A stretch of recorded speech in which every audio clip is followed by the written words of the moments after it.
모두가 지나칠 수 있는 평범한 음식 한 조각이 한 가족의 삶을 완전히 바꿔놓았다면 믿으시겠어요? 극단적인 선택으로 뱃속에 태아를 잃을 위기에 처한 미국의 여성이 있었습니다. 모두가 포기하려던 그 순간 이들에겐 기적이 일어났습니다. 이 기적 같은 변화는 미국 의학계까지 발칵 뒤집어 놓았다고 하는데요. 과연 이들에겐 무슨 일이 벌어진 것일까요? 지금 바로 사연 시작합니다. 잠깐 영상 시청 전 좋아요 한 번씩 눌러주시면 감사하겠습니다. 안녕하세요. 제 이름은 앤입니다. 캘리포니아에서 태어나고 자란 평범한 30대 여성인데 작년에 결혼을 준비하며 겪은 이야기를 나누고 싶어요. 웨딩드레스를 처음 입어본 날, 내 인생에서 가장 행복한 순간이어야 할 웨딩드레스 피팅이 오히려 가장 부끄러운 날이 되고 말았습니다. 거울에 비친 제 모습이 전혀 상상과 다르더라고요. 드레스는 너무 꽉 끼고 등 뒤의 지퍼는 끝까지 올라가지 않았어요. 매장에서 도우미는 억지 미소를 지으며 다른 사이즈를 권했지만 제 머릿속엔 이게 내 드림 드레스인데 난 정말 이걸 입을 수 없는 걸까? 라는 생각뿐이었죠. 순간 얼굴이 화끈거리고 눈물이 고였어요. 행복해야 할 그 순간이 저를 가장 초라하게 만들었습니다. 그날 저는 결심했어요. 내가 꿈꾸는 웨딩드레스를 입기 위해 어떻게든 변하겠다고요. 이대로는 안 되겠다 싶어서 다이어트를 결심했어요. 하지만 방법이 잘못된 줄은 그때는 몰랐죠. 인터넷에서 본 단기간에 10kg 감량하기 같은 자극적인 제목의 글과 영상들을 무작정 따라하기 시작했어요. 가장 먼저 선택한 건 극단적으로 칼로리를 줄이는 거였죠. 하루 3끼를 다 먹으면 살이 빠질 리 없다는 생각에 아침은 아예 건너뛰고 점심은 샐러드 한 접시, 저녁은 닭가슴살 몇 조각으로 끝냈어요. 물을 마시며 배를 채운 날도 많았어요. 매일 새벽에는 공원으로 나가 뛰기 시작했어요. 사실 아침 운동은 상쾌하긴커녕 너무 힘들었어요. 전날 제대로 먹지 못한 상태라 몸이 무겁고 몇 걸음만 달려도 다리가 풀리기 일쑤였죠. 가끔 어지러워서 잠시 벤치에 앉아 숨을 고르곤 했는데 머릿속에서는 이 정도로 힘들다고 포기하면 안 되라는 목소리가 떠나질 않았어요. 어떤 날은 너무 피곤해서 일을 하다가 졸기도 했고 가끔 머리가 띵할 정도로 어지러울 때도 있었어요. 식사 시간은 더 큰 고통이었어요. 샐러드와 닭가슴살만 먹다 보니 음식이 점점 싫어졌어요. 심지어 음식을 씹을 때마다 눈물이 나기도 했어요. 가끔은 너무 배고파서 새벽에 깨어나는 날도 있었어요. 하지만 절대 냉장고를 열지 않았어요. 조금만 더 참으면 체중계 숫자가 줄어있을 거야. 이런 생각으로 스스로를 다그쳤어요. 배고픔이 극에 달할 땐 거울 앞에 서서 드레스를 입은 날을 상상하며 버텼어요. 부모님은 저를 볼 때마다 한숨을 쉬셨죠. 너무 무리하는 거 아니니? 이렇게까지 하다가 몸이 상할까봐 걱정돼. 엄마가 저를 위해 해주신 따뜻한 음식들을 거절하는 것도 죄송했지만 그보다도 드레스가 맞지 않을까봐 더 두려웠어요. 그 두려움 때문에 가족들과도 점점 대화를 피하게 되었죠. 다이어트가 계속될수록 몸이 점점 이상해졌어요. 아침에 일어나면 손끝이 저리고 운동 후엔 무릎이 욱신거렸어요. 그런데도 체중계 숫자가 내려가는 걸 볼 때마다 기뻤어요. 마치 그 숫자가 제가 잘하고 있다는 유일한 증거처럼 느껴졌거든요. 몸이 보내는 신호는 무시한 채 더 극단적으로 밀어붙였죠. 매일 밤, 내일은 더 많이 뺄 수 있을 거라는 기대를 품으며 잠에 들었어요.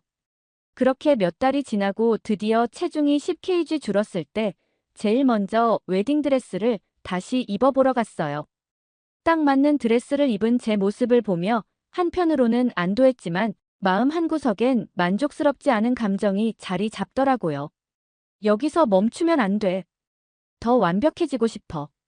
그 욕심은 결국 원푸드 다이어트라는 극단적인 선택으로 이어졌어요. 오직 한 가지 음식만 먹으며 배고픔을 참아내던 그 한 달 동안 제 체중은 무려 15kg나 줄었습니다. 주변 사람들이 저를 보며 놀라워했고 저 스스로도 거울 속 변해가는 모습을 보며 묘한 뿌듯함을 느꼈어요. 결혼식 날, 제가 웨딩드레스를 입고 등장했을 때 모든 시선이 제게 쏟아졌습니다.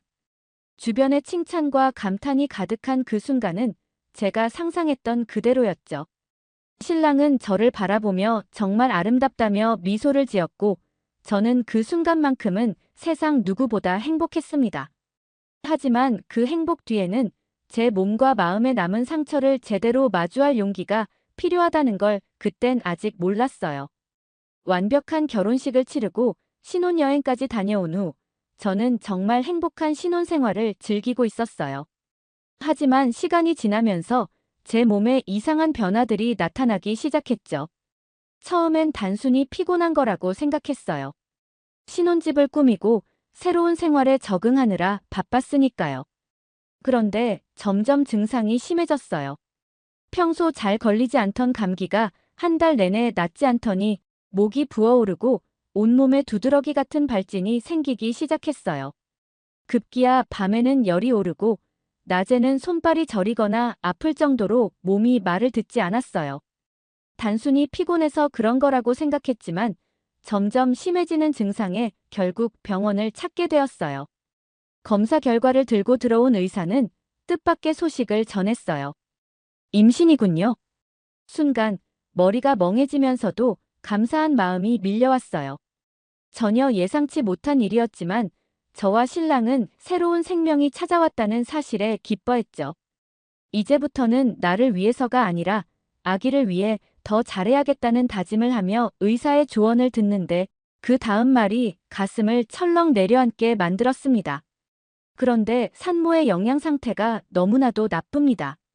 지금 상태로는 태아의 발달에 심각한 영향을 줄 수 있어요. 산모와 아기 모두 위험할 수 있습니다.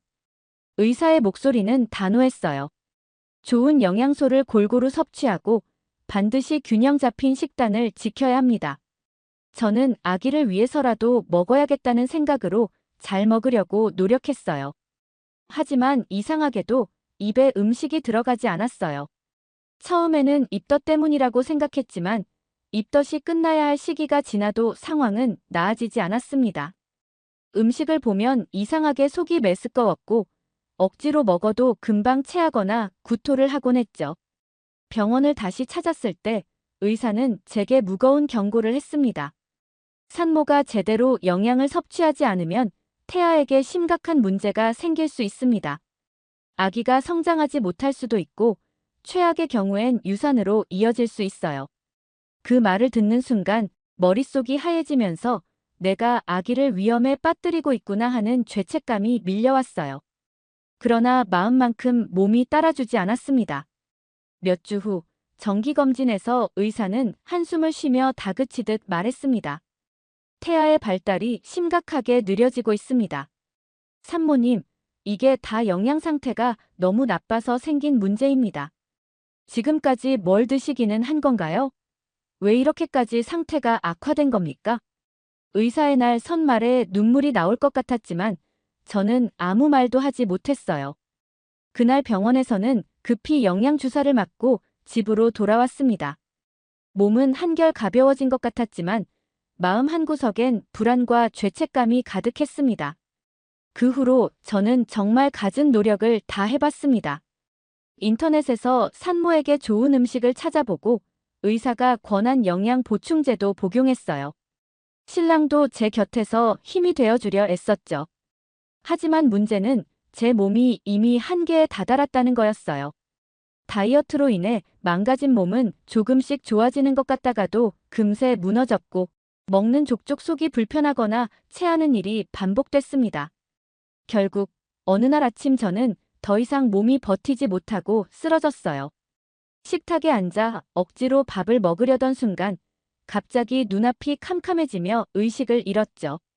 병원에서 깨어났을 때 의사의 표정은 무겁고 엄중했어요. 영양실조 상태입니다. 산모의 몸에 필요한 영양분이 너무 부족해서 아이에게 제대로 전달되지 못하고 있어요. 지금도 위험한 상태입니다. 이대로 가면 아이뿐 아니라 산모 본인도 큰 위험에 처할 수 있습니다. 의사의 말은 제게 한 번 더 경고의 종을 울렸어요. 침대에 누워있는 동안 눈물이 끊임없이 흘렀어요. 내가 왜 이렇게까지 됐을까? 그토록 원하던 결혼, 그토록 간절히 바라던 아이인데 왜 내가 이 아이를 제대로 지켜주지 못하는 걸까? 과거의 다이어트를 위해 무리했던 제 자신이 원망스러웠고 시간이 거스를 수 있다면 돌아가고 싶다는 생각이 간절했어요. 그러나 지금은 후회보다 해결책을 찾아야 한다는 걸 알았어요. 그때 병원에서 새로운 영양치료를 시작하며 신랑과 함께 저와 같은 증상을 겪었던 다른 임신부들의 경험담을 알아보기 시작했어요. 인터넷 검색은 물론 임신부들이 활발히 소통하는 커뮤니티에 들어가 한 줄기 희망이라도 찾으려 애썼죠.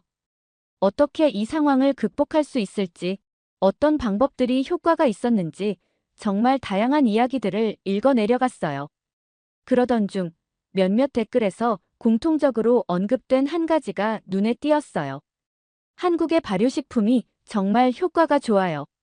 특히 김치랑 된장이 산모의 소화를 돕고 몸을 따뜻하게 해준다더라고요. 또 다른 댓글에서는 저도 처음엔 반신반의했는데 김치찌개와 된장국을 꾸준히 먹었더니 확실히 몸이 가벼워지고 태아 상태도 좋아졌어요라는 경험담이 적혀 있었죠. 처음엔 솔직히 조금 의아했어요. 김치랑 된장 같은 발효식품이 정말 그렇게 효과가 있을까? 라는 생각이 들었거든요. 하지만 댓글이 한두 개가 아니라는 점이 제 마음을 흔들었어요. 이렇게 많은 사람들이 추천한다면 분명 뭔가 이유가 있지 않을까 하는 생각이 들었죠. 하지만 처음엔 꼭 한국의 발효식품일 필요는 없겠다고 생각했어요. 김치나 된장 같은 걸 먹어본 적이 없으니 익숙한 미국의 발효식품으로 대체해보자는 생각이었죠. 사워크라우트, 피클, 콤부차 등을 구입해서 먹어봤지만 이상하게도 제 몸은 이 음식들에 반응하지 않았어요. 속이 더부룩하거나 먹고 나면 배탈이 나는 경우도 있었어요.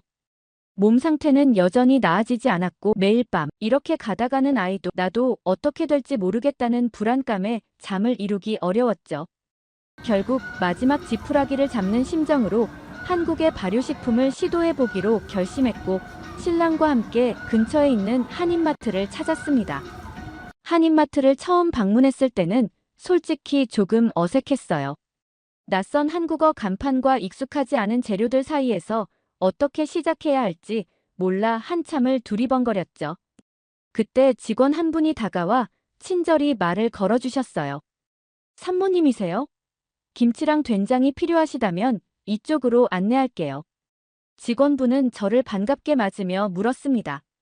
요즘 김치랑 된장을 임신부들이 정말 많이 구매하시던데 혹시 어디서 들으셨나요? 그 말을 듣고 저는 깜짝 놀랐어요. 다른 임신부들도 김치와 된장을 찾고 있나요? 직원분은 고개를 끄덕이며 설명을 덧붙였어요. 네, 요즘은 발효식품이 몸에 좋다는 인식이 점점 커지면서 특히 임신부들이 많이 드신다고 해요. 다들 산후 회복이나 태아 건강에도 좋을 거라 기대하면서 찾아오세요. 산모님도 꼭 드셔보세요. 몸이 한결 가벼워지실 겁니다. 이 이야기를 듣고 나니 한국 음식이 단순히 저만의 선택이 아니라 많은 사람들에게 사랑받고 있는 특별한 음식이라는 생각이 들었어요. 직원분의 따뜻한 말에 마음이 한결 가벼워졌고 김치와 된장을 장바구니에 담으며 이건 정말 제대로 된 선택일지도 몰라라는 생각이 들었습니다. 직원분의 도움으로 신선한 김치와 된장을 구매했어요. 김치찌개를 끓이는 방법을 간단히 설명해 주셨는데 신랑이 레시피를 받아 적으며 옆에서 열심히 듣는 모습이 조금은 귀엽게 느껴졌어요. 그리고 나물 반찬, 전통 장아찌 같은 발효된 반찬들도 몇 가지 추천받아 장바구니에 담았죠. 한 손에는 바리바리 싸들고 나온 한국 식재료들, 다른 손에는 작은 희망이 담겨 있는 듯한 기분이 들었어요. 과연 이게 나와 아기를 살릴 수 있을까? 라는 생각과 함께 집으로 돌아오는 길은 조용했지만 저와 신랑 모두 마음속으로 간절히 기도하고 있었어요. 이제는 정말 마지막이라는 마음으로 새로운 시작을 준비하고 있었거든요. 집으로 돌아오자마자 신랑과 저는 바로 김치찌개를 만들어 보기로 했어요. 한국의 발효식품을 처음 접하는 만큼 어떻게 요리해야 할지 막막했지만 한인마트 직원이 알려준 레시피와 인터넷 동영상을 참고해 하나씩 따라했죠. 냄비에 김치와 돼지고기, 된장을 넣고 끓이기 시작했을 때 부엌 가득 퍼지는 독특한 향기에 처음엔 조금 놀랐어요. 하지만 점점 익숙해지면서 은근히 입맛을 당기는 느낌이 들더라고요. 드디어 첫 한 숟갈을 떠서 입에 넣었을 때 제 안에 무언가 깨어나는 기분이었어요. 강렬한 맛에 속이 따뜻해지는 느낌이 들면서 이상하게도 먹기가 편했어요. 그동안 다른 음식을 억지로 먹으려 할 땐 위장이 거부하듯 답답했는데 김치찌개는 마치 몸이 받아들일 준비가 되어 있던 것 같았죠. 맛있다. 무심코 나온 제 말에 신랑도 놀라며 웃더라고요. 그날 이후로 저는 매일 한국 음식을 시도해보기 시작했어요. 김치찌개를 시작으로 된장국, 비빔밥, 나물 반찬 등 다양한 메뉴를 만들어봤죠. 인터넷을 통해 떡볶이나 잡채 같은 음식 레시피를 찾아보며 새로운 요리에 도전하는 재미도 생겼죠. 특히 비빔밥은 먹기 간편하고 영양소가 골고루 들어있어 제게 딱 맞는 식사였어요. 밥 위에 나물, 김치, 계란 프라이를 얹고 고추장을 살짝 비벼 먹으면 속이 든든하면서도 과식하지 않는 느낌이었어요. 놀랍게도 이렇게 한국 음식을 먹기 시작한 지 몇 주가 지나자 제 몸에 변화가 생기기 시작했어요. 처음엔 작은 변화였어요. 항상 차갑고 무겁게 느껴지던 손발이 조금씩 따뜻해지더니 아침에 일어나도 예전처럼 몸이 뻐근하거나 저리진 않았죠.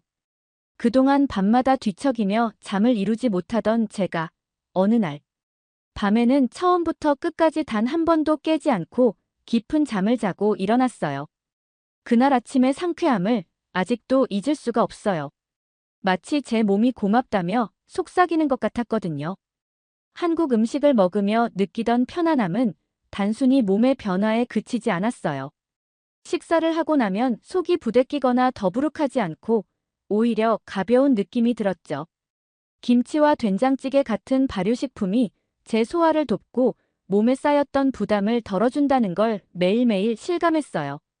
하루 세 끼를 한식으로 먹는 생활이 점점 제게 익숙해졌고 그 과정에서 제 몸과 마음이 점차 회복되고 있다는 확신이 들었습니다. 검진날이 다가올 때마다 여전히 걱정스러운 마음은 떨칠 수 없었어요. 병원에 들어설 때마다 이번에도 좋은 소식을 들을 수 있을까? 라는 불안감이 제 마음 한구석에 자리 잡고 있었죠. 그리고 저는 의사의 말을 듣고 안도와 기쁨의 눈물이 쏟아냈습니다. 태아 발달이 정상 속도로 돌아오고 있습니다. 산모 상태도 안정적으로 좋아지고 있네요. 의사의 말 한마디는 그동안의 노력이 헛되지 않았다는 확신을 안겨주었고 제게 큰 위로가 되었어요. 그렇지만 의사는 한숨을 돌리는 저를 보며 단호한 목소리로 덧붙였어요. 산모님, 지금 상태가 좋아지고 있는 건 맞지만 그렇다고 완전히 안심하긴 이릅니다. 아직도 산모님과 태아가 필요로 하는 영양소를 충분히 섭취하지 못하면 다시 상태가 악화될 가능성이 있습니다. 그는 제게 자세히 설명하며 경고했어요. 저와 신랑은 조심스럽게 서로를 바라보며 미소를 지었어요. 아직 갈 길이 멀다는 걸 알았지만 그동안의 작은 변화들이 떠올랐죠. 손발이 따뜻해지고 밤에 잠을 푹 잘 수 있게 된 것, 그리고 태아의 발달이 정상으로 돌아왔다는 기적 같은 소식까지. 모든 변화가 천천히, 그러나 확실히 이루어지고 있었다는 거니까요. 그 순간 우리는 이 변화가 어디서부터 시작되었는지 알 수 있었어요. 바로 매일 식탁 위에 오르던 김치찌개, 된장국, 비빔밥 같은 한국 음식 덕분이었죠. 처음엔 단순히 건강을 위한 선택이었지만 이제는 한국 음식이 우리에게 새로운 삶을 선물하고 있다는 확신이 들었어요. 김치와 된장에 담긴 작은 조각들이 내 몸과 아이를 치유하고 있다는 생각에 저와 신랑은 다시 한 번 더 열심히 이어가기로 다짐했어요. 음식이 단순히 배를 채우는 것을 넘어 몸과 마음을 치유할 수 있다는 걸 처음으로 깨달았고 이제는 저와 태아가 건강을 되찾는 과정에서 한국 음식이 얼마나 큰 역할을 했는지 매 순간 느끼게 되었습니다. 매 끼니가 단순한 식사가 아니라 저와 아이 모두를 지켜주는 약 같은 느낌이었죠. 이렇게 한국 음식은 제게 생명을 지키는 힘을 선물해준 고마운 존재가 되었습니다. 이제는 단순히 건강을 위해서가 아니라 한국 음식 자체에 흥미가 생기기 시작했어요. 처음에는 김치찌개나 된장국 같은 간단한 요리들로 시작했지만 시간이 갈수록 더 많은 한국 음식을 배우고 싶어졌어요. 시간이 지날수록 신랑도 저와 함께 한국 음식을 즐기기 시작했어요. 저 혼자 요리하던 부엌에 어느새 신랑이 들어와 야채를 썰고 양념을 섞으며 도와주더라고요. 한 번은 신랑이 직접 레시피를 찾아와 오늘은 김밥을 만들어 보자며 적극적으로 나선 적도 있었어요. 서툰 손길로 밥을 깔고 재료를 올리며 같이 웃던 그 순간은 아직도 기억에 남아요. 이렇게 한국 음식은 우리 부부를 더 가깝게 만들어주는 매개체가 되었어요. 어느새 우리 식탁에는 매일 한 가지 이상의 한국 음식이 올라오게 되었고, 한국 음식은 우리의 일상에서 빼놓을 수 없는 자리를 차지하게 되었죠. 특히 한국 음식의 중요한 재료 중 하나인 마늘은 우리 부부에게 새로운 발견이었어요. 김치나 된장찌개, 심지어 비빔밥에까지 마늘이 사용되면서 자연스럽게 그 독특한 풍미에 빠져들었죠. 처음엔 매운 향이 강하다고 생각했지만 요리할수록 그 풍미가 요리 전체를 얼마나 풍부하게 만드는지 알게 되었어요. 한 번은 신랑이 "이 마늘 소스 진짜 대박이야. 더 넣어도 될 것 같은데?" 라고 말하며 요리에 마늘을 잔뜩 추가한 적도 있었어요. 그날 우리는 마늘 듬뿍 들어간 닭갈비를 먹으며 "이건 정말 마늘 천국이야" 라며 웃었죠. 이제는 마늘이 없는 요리는 상상도 할 수 없을 정도로 우리 부부는 마늘에 푹 빠졌어요. 요리마다 마늘을 듬뿍 넣고 구워 먹기도 하고 심지어 간식처럼 마늘을 추가로 준비해 먹기도 했어요. 마늘 특유의 강렬한 향과 풍미가 처음에는 낯설었지만 어느새 그 맛에 중독되었죠. 그렇게 한국 음식과 마늘이 함께한 일상이 계속되던 어느 날, 저는 병원 정기검진을 위해 다시 의사를 찾았어요. 의사는 제 피검사 결과를 보며 처음엔 말없이 자료를 훑어보더니 갑자기 놀란 표정으로 저를 바라봤어요. "이게 정말 믿기지 않네요. 이렇게 빠르게 수치가 정상으로 돌아온 경우는 제가 의사 생활을 하면서 처음 보는 사례입니다." 제 눈을 의심했어요. 의사의 말에 저와 신랑은 놀라면서도 안도했어요. "그럼 제 상태가 많이 좋아졌다는 말인가요?" 제가 묻자 의사는 활짝 웃으며 고개를 끄덕였어요. "많이 좋아진 정도가 아니에요. 이건 학회에 보고할 만큼 놀라운 상황이에요. 산모의 모든 수치가 정상 범위로 돌아왔고 태아의 발달 상태도 이상적으로 보입니다. 정말 대단합니다." 그 말을 듣는 순간 눈물이 고였어요. 아이와 제가 이렇게 건강을 되찾을 수 있었다는 게 믿기지 않았어요. 의사는 궁금한 듯 물었죠. "도대체 어떻게 지내신 거예요? 어떤 특별한 방법을 사용했나요?" 저는 잠시 망설이다가 웃으며 말했어요. "솔직히 특별한 건 없었어요. 그냥 매일 한국 음식을 먹었고 특히 마늘을 정말 많이 먹었어요." 의사는 제 말을 듣고는 크게 눈을 뜨며 고개를 끄덕였어요. "아, 그랬군요. 마늘이라니. 제가 왜 그걸 놓쳤을까요?" 사실 마늘은 건강에 정말 좋은 식재료입니다. 한국인들이 마늘을 많이 먹는 이유도 그 효능 때문이에요. 마늘에는 강력한 항산화 성분과 면역력 강화 효과가 있어요. 혈액순환을 개선하고 심혈관 질환을 예방하는 데도 탁월하죠. 특히 마늘 속에 들어있는 알리신이라는 성분이 몸에 염증을 줄이고 세균이나 바이러스를 억제하는 데 도움을 준다고 알려져 있어요. 한국인들이 전통적으로 마늘을 많이 먹으면서 전반적으로 건강한 체질을 유지한다는 연구도 있습니다. 의사는 한참 동안 마늘의 효능을 설명하며 고개를 끄덕이더니 결국 자신을 자책하듯 말했어요. "제가 정말 바보 같았네요. 이렇게 간단하고 강력한 방법을 놓치다니." 마늘은 한국 전통 음식에서 핵심적인 재료인데 왜 그걸 떠올리지 못했을까요? 산모님 덕분에 저도 많은 걸 배웠습니다. 의사의 말을 들으며 저는 한국 음식과 마늘 덕분에 얼마나 큰 변화를 경험했는지 다시금 깨달았습니다. 아이가 태어난 후 우리는 100일 잔치를 준비하면서도 한국 음식을 빼놓지 않았어요. 김밥, 떡, 그리고 미역국을 함께 나누며 가족과 친구들에게 이 특별한 음식들이 우리에게 얼마나 큰 기적을 가져다 줬는지 이야기했죠. 그런데 얼마 전 병원에서 정말 놀라운 제안을 받았습니다. 의사가 다소 흥분한 얼굴로 제게 말했어요. 산모님, 혹시 이 사례를 학회에 보고해도 괜찮을까요? 제가 20년 동안 의사 생활을 해왔지만 이렇게 빠르고 자연스럽게 건강을 회복되는 걸 보니 우리가 그동안 놓쳤던 중요한 치료 방법이 있다는 걸 깨달았습니다. 그 말을 듣는 순간 너무나 놀랍고 기뻐서 잠시 멍해졌습니다. 제가 겪었던 힘든 시간이 이제는 누군가에게 도움이 될 수 있다는 생각에 마음이 벅차올랐어요. 의사는 계속해서 말했죠. 이런 자연적인 치료 방법이 다른 임산부들에게도 큰 희망이 될 겁니다. 특히 미국에서는 산모들이 산후 영양실조나 건강 문제로 어려움을 겪는 일이 흔하지만 마늘을 비롯한 한국의 발효 음식이 이렇게 강력한 치유 효과가 있다는 건 의학적으로도 매우 흥미로운 발견이에요. 우리가 그동안 이런 보물을 왜 놓쳤는지 이해가 안 될 정도입니다.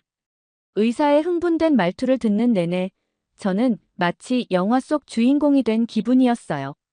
단순히 매일 식탁 위에 올랐던 김치찌개와 된장국, 그리고 듬뿍 넣었던 마늘이 저와 아이를 지켜줬다는 사실이 새삼 놀랍게 느껴졌어요. 병원을 나서며 신랑과 웃으며 이야기했어요.